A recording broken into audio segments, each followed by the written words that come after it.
खबर है मिर्जापुर से। शिखर ब्लॉक मुख्यालय में कृषि सूचना तंत्र के सुंदरीकरण एवं कृषक जागरूकता कार्यक्रम एवं सब मिशन ऑन एग्रीकल्चरल एक्सटेंशन योजना अंतर्गत विकास खंड स्तरीय कृषि निवेश मेला गोष्ठी का आयोजन किया गया। इस कृषि निवेश मेले का उद्घाटन शिखर ब्लॉक प्रमुख सत्येंद्र कुमार सिंह तथा जिला स्तरीय कृषि विभाग के अधिकारियों के द्वारा दीप प्रज्वलित करके किया गया। शिखर ब्लॉक प्रमुख सत्येंद्र कुमार सिंह का जिला स्तरीय अधिकारियों ने तथा कृषि वैज्ञानिकों ने फूलगुच्छ देकर स्वागत अभिनंदन किया। एडीओ कृषि रोहित कुमार सिंह ने सभी जिला स्तरीय अधिकारियों तथा कृषि वैज्ञानिकों का फूलमाला पहनाकर स्वागत अभिनंदन किया। शिखर ब्लॉक प्रमुख सत्येंद्र कुमार सिंह ने रबी फसल की बुआई तथा खाद के प्रयोग के बारे में किसानों को जानकारी दी। कार्यक्रम में कृषि वैज्ञानिकों ने भी रबी फसल बीमा बुआई तथा खाद के प्रमुख प्रयोग के बारे में किसानों को जानकारी दी। वैज्ञानिकों ने पशुपालन के तरीके को किसानों को जानकारी दी।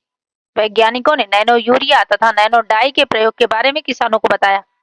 वैज्ञानिकों ने कहा कि किसान अपने खेत की उपज बढ़ाने के लिए अधिक मात्रा में यूरिया तथा डाई का प्रयोग कर रहे हैं, जिससे किसानों की खेत की मिट्टी ऊसर हो जा रही है। किसानों को उचित मात्रा में ही खाद का प्रयोग करना चाहिए तथा आने वाले समय में ही नैनो यूरिया तथा नैनो डाई का प्रयोग करना चाहिए। शिखर ब्लॉक प्रमुख सत्येंद्र कुमार सिंह के द्वारा आंगनबाड़ी कार्यकर्ताओं की स्टॉल पर जाकर पौष्टिक आहार की जानकारी भी दी। मिर्जापुर से सतीश सिंह की रिपोर्ट।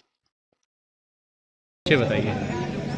हम सत्येंद्र कुमार सिंह, ब्लॉक प्रमुख शिखर। जी, आज यहाँ पे किसानों के लिए एक तरह से किसान गोष्ठी लगा हुआ है। किसानों के क्या मतलब बताए गए हैं? किसान वैज्ञानिक आए थे, क्या बताएं किसानों के लिए? किसानों को बताया गया जी कि कैसे जैविक खाद का प्रयोग करके जो लागत होता है उसको कैसे कम किया जाए। कुछ जैसे गाजर घास है तो उसके विषय में बताया गया कि यह कितना हानिकारक है, इसको कब कैसे उखाड़ करके इसको कांटा मार के अगर जैविक खाद का प्रयोग किया जाए तो खाद में बहुत अच्छा उसका रिस्पांस मिलता है। मोदी जी योगी जी का सपना है किसानों का आय दुगना है, कैसे दुगना होगा? अब दुगना तो धीरे धीरे होगा, ऐसे तो होगा नहीं जब तक खेती, जैसे पहले गेहूँ चावल इत्यादि लोग बोते थे, बैल से जुताई होती थी, अब ट्रैक्टर से जुताई होने लगी, कैश क्रॉप खेती होने लगा, तो इससे दूना तो होगा, धीरे धीरे होगा। यहाँ पे आप बताएं कि थोड़ा धान का खेती कम हो रहा है। नहीं, धान का खेती तो यहाँ होता है, यहाँ मिर्चा होता है, मटर होता है और ये सब्जी की खेती होती है जी। मकाई की खेती होती है। मकाई का ऐसा बीज ला दिए हैं आदरणीय मोदी जी और योगी जी कि वह एक बीघे में 25 कुंटल होता है, एक बीघा, और उसकी अगर 3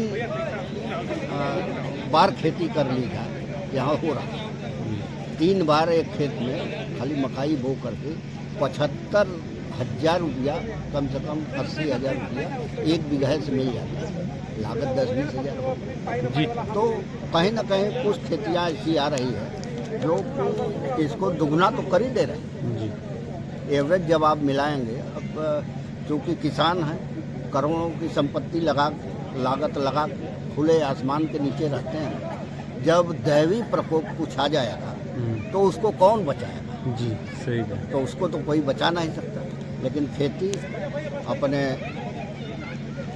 चरम पर चल रही है। जैसे बीज हो, सारे बीज यहाँ योगी, माननीय योगी और मोदी जी के उसमें मिल रहे हैं। इसके पहले कहाँ मिलता था? नहीं, ऐसा कभी चौपाल भी नहीं लगा था इसके चौपाल तो लगातार लग रहा है, समझते हैं कि हर 5-6 महीने पर एक बार चौपाल लग गया। नहीं, इसके पहले सरकार में कहाँ लगता था?